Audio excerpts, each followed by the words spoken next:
Quero falar esta noite sobre o lar. No Salmo 11, há uma passagem familiar que muitos de vocês conhecem. Se forem destruídos os fundamentos, que poderá fazer o justo? Se forem destruídos os fundamentos, e o fundamento de qualquer sociedade é o lar. E então, um versículo que se relaciona com isso, o Salmo 82. Estas palavras, eles nada sabem nem entendem, andam em trevas. Todos os fundamentos da terra estão abalados. Isso não soa como o nosso tempo? Todos os fundamentos da terra estão abalados. E estamos andando em trevas, estamos tropeçando. Jesus disse: eu sou a luz do mundo.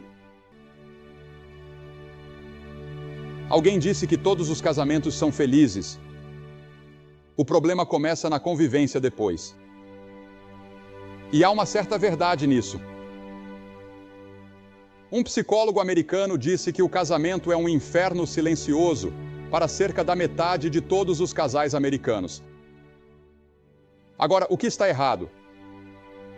Será que a maré pode ser revertida? Porque o mesmo talvez possa ser dito sobre o Reino Unido ou a Irlanda, onde quer que as pessoas estejam assistindo ou ouvindo.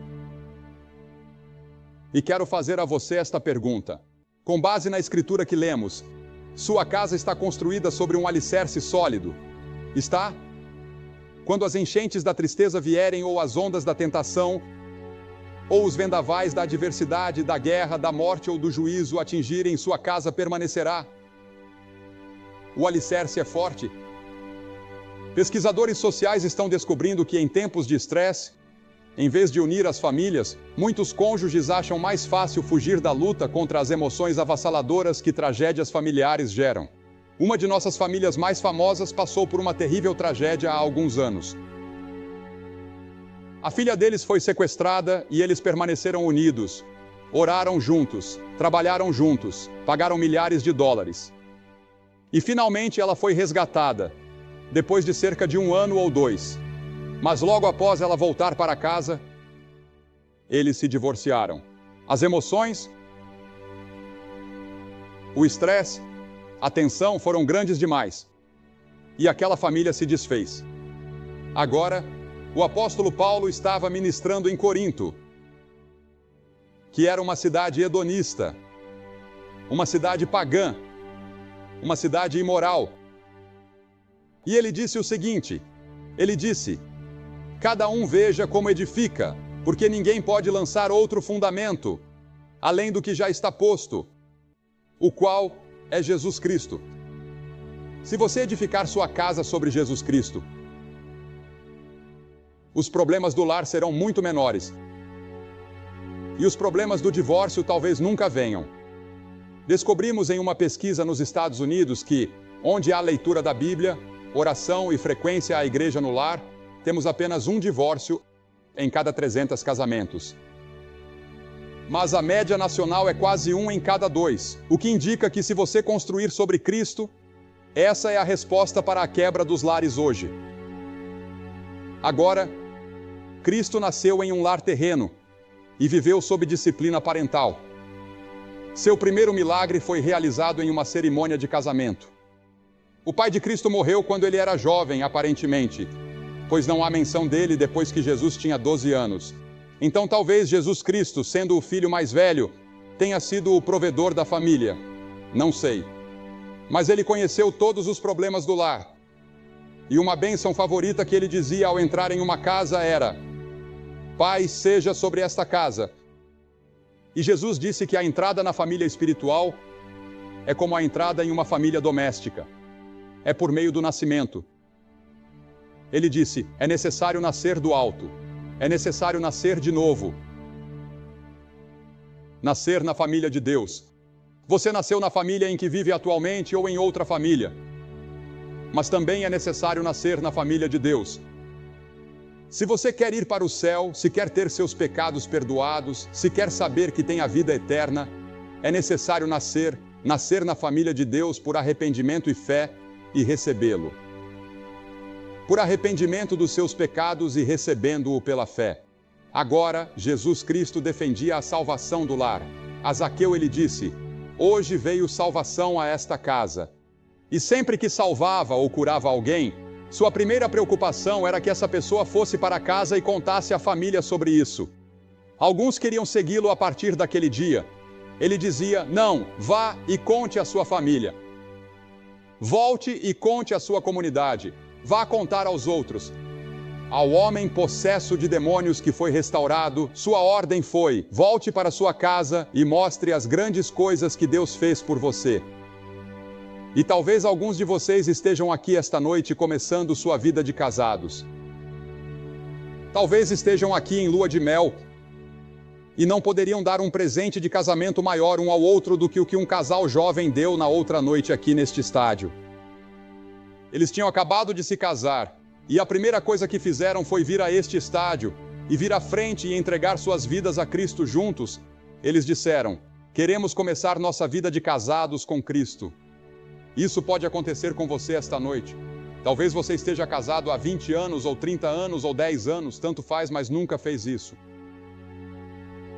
Agora, primeiro, um lar bem-sucedido deve ser fundado em um casamento ordenado divinamente. Lembre-se, Deus realizou o primeiro casamento. Adão e Eva tiveram um casamento ideal. Adão não teve que ouvir sobre todos os outros homens com quem ela poderia ter se casado. E ela não teve que ouvir sobre como a mãe dele cozinhava.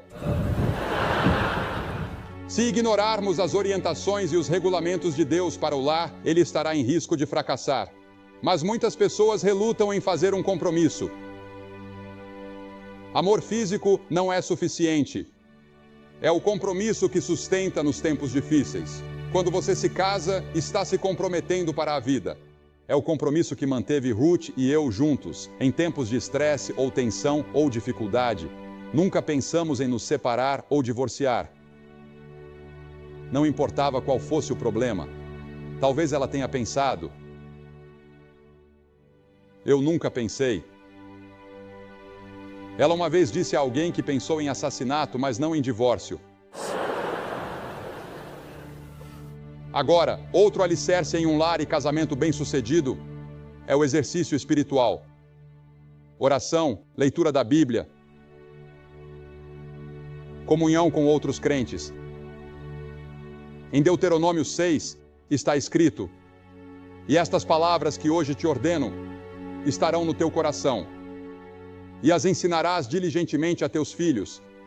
Você agradece pelas refeições? Você ora na hora da refeição? Você tem oração em casa? Você e sua esposa já leram a Bíblia e oraram juntos? E então, em terceiro lugar, um lar bem-sucedido deve ser fundado em um marido e pai dedicado. Como já dissemos há pouco, ouvi falar de um clérigo que, antes de ter filhos, escreveu um artigo sobre os 10 mandamentos para criar filhos. Depois que teve o primeiro filho, ele escreveu outro artigo e mudou o título. E ele escreveu 10 sugestões de como criar filhos. Depois do terceiro filho, escreveu 10 dicas sobre como criar filhos. Depois do quinto filho, ele não escreveu mais nada. Agora, eu costumava ser muito autoritário sobre como criar filhos, até termos 5. E deixei minha esposa assumir a partir daí. E ela fez um trabalho incrível. Deixe-me dizer, é uma grande responsabilidade. Quando um homem ama sua esposa como Cristo ama a igreja, é fácil para a esposa se submeter ao marido. A imagem aqui não é de um poderoso soberano sentado em seu trono e governando seus súditos com mão de ferro. É mais como um maestro em seu pódio regendo uma sinfonia, delicado, porém firme. Esse é o tipo de marido que você é? A Bíblia diz: vive alegremente com a esposa da tua juventude. Não diz: saia por aí e arrume uma mulher mais jovem. Diz: viva com a esposa da sua juventude. Aquela com quem você se casou quando era jovem. Seja fiel. Quantos homens, quando chegam aos 40 ou 50 ou 60 anos, querem provar sua virilidade e saem por aí atrás de alguma jovenzinha? Isso não é compromisso. Isso é pecado contra Deus. Li uma reportagem de jornal que discutia vários filmes recentes que tratam o adultério como uma experiência positiva de crescimento. Nunca acredite em algo assim. Isso destruirá nossa cultura mais rápido do que qualquer outra coisa. A Bíblia diz que a infidelidade é o caminho para o inferno. E então, em quarto lugar, um lar bem-sucedido deve ter uma esposa e mãe dedicada. Napoleão disse que a maior necessidade da França era de mães.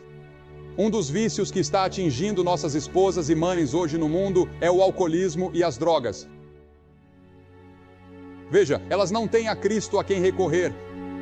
E quando você está criando filhos e é casada, você precisa de uma fonte, você precisa de ajuda. E isso vem de Deus, de um relacionamento com Deus. Assim como o marido, para ser o tipo certo de marido, precisa de Cristo, da mesma forma, para ser o tipo certo de esposa ou mãe, você precisa de Cristo. E muitas não têm a Cristo. Então recorrem a outra coisa em busca de ajuda. Um lar cristão tem uma esposa e mãe dedicada.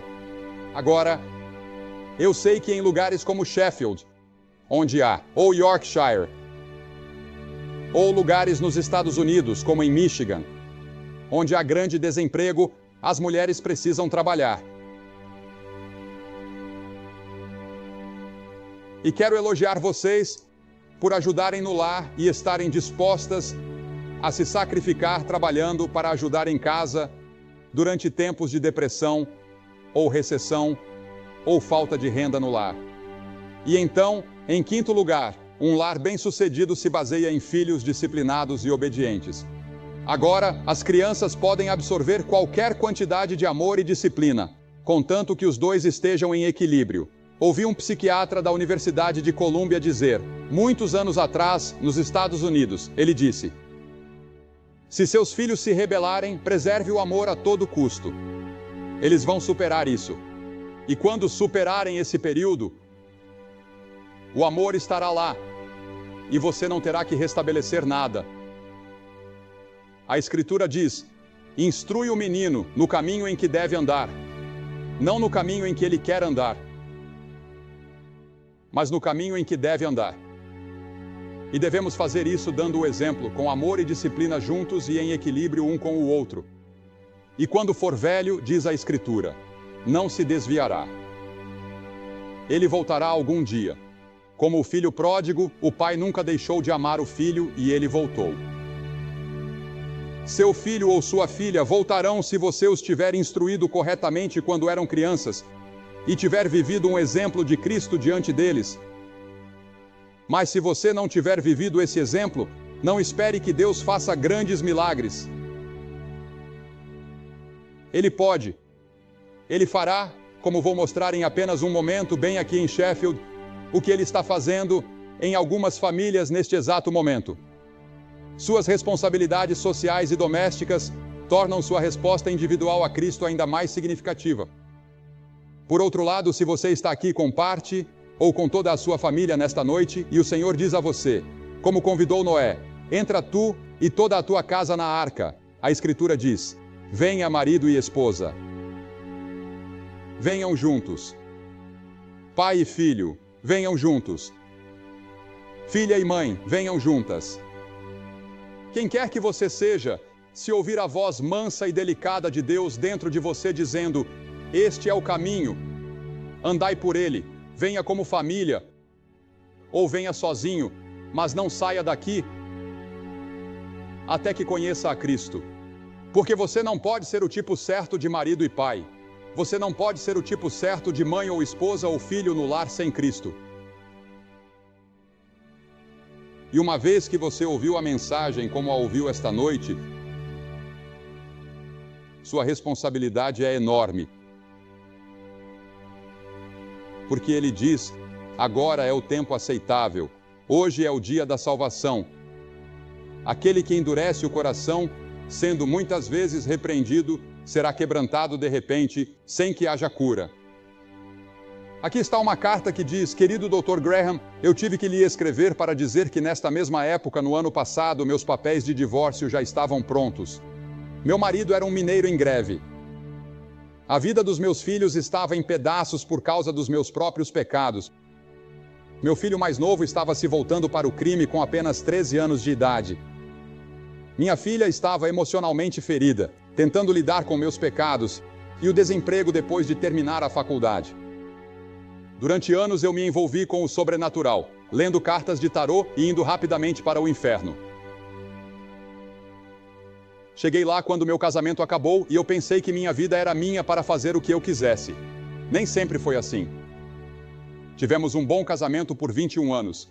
Um ônibus com o cartaz Billy Graham, vale a pena ouvir, continuava passando na frente do meu marido, na linha de piquete dos mineiros. Aquilo incomodava ele, atormentava ele, perseguia ele tanto dia após dia, que numa noite sombria e chuvosa, ele me levou para ouvir o que esse tal de Billy Graham tinha para gritar. O divórcio estava quase concluído. Meu filho tinha audiência marcada. Eu fui com raiva, achando tudo aquilo uma estupidez. Mas Jesus me quebrou naquela noite. Eu derramei meu coração diante dele. Entreguei minha vida há 1 ano em uma das transmissões. Ela estava em uma retransmissão. E eu nasci de novo há 3 semanas. Meu marido foi batizado no sábado à noite. Minha filha entregou a vida a Cristo em Bramall Lane. Meu filho não foi, mas entregou sua vida há 6 meses. Este ano sou conselheira, esperando ser serva de Deus. Dr. Graham, sei que isso será um obrigado entre milhares, mas obrigada por ter pregado a palavra de Deus no ano passado. À beira da destruição total desta família, toda a nossa casa foi reunida no amor de Deus. Não tem sido fácil. Todos nós tivemos que entregar coisas a Ele. Mas, ó meu Deus, o que Ele tem nos dado em troca. Essa é uma família. E temos centenas e dezenas de cartas parecidas da missão do ano passado e da missão deste ano aqui. E quanto a você, eu vou pedir que você venha nesta noite. Você pergunta: o que eu tenho que fazer? Eu vou pedir que faça o que já vimos milhares de pessoas fazerem. Eu vou pedir que se levante do seu lugar e venha aqui à frente deste palco e diga: eu sou um pecador. Eu preciso de Cristo. Eu quero que Ele entre na minha vida. Eu quero que Ele entre na minha casa. Estou pronto para me render e me comprometer totalmente sem reservas com Ele. Mas por que eu peço que as pessoas venham publicamente? Porque toda pessoa que Jesus chamou, Ele chamou publicamente. Ele disse: se você não estiver disposto a me reconhecer diante dos homens, eu também não o reconhecerei diante de meu Pai que está nos céus. Há algo em vir publicamente assim que torna isso real e genuíno na sua vida.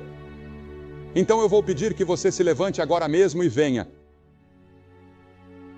Se você está lá em cima na arquibancada, vai levar 2 ou 3 minutos, então comece agora. E vocês aqui na frente, ali atrás e por todo este grande estádio, levantem-se e venham, vamos esperar por vocês. Renda sua vida a Cristo. Talvez famílias inteiras venham. Talvez maridos e esposas ou namorados venham. Apenas levantem-se e venham. Vamos esperar por vocês agora rapidamente.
Vocês que estão assistindo pela televisão também podem fazer esse compromisso agora mesmo.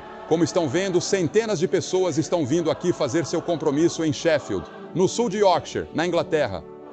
Vocês que assistem na América podem pegar o telefone e ligar para o número que aparece na tela, no Canadá ou nos Estados Unidos, e há conselheiros prontos para falar com vocês. E se receberem sinal de ocupado, liguem novamente.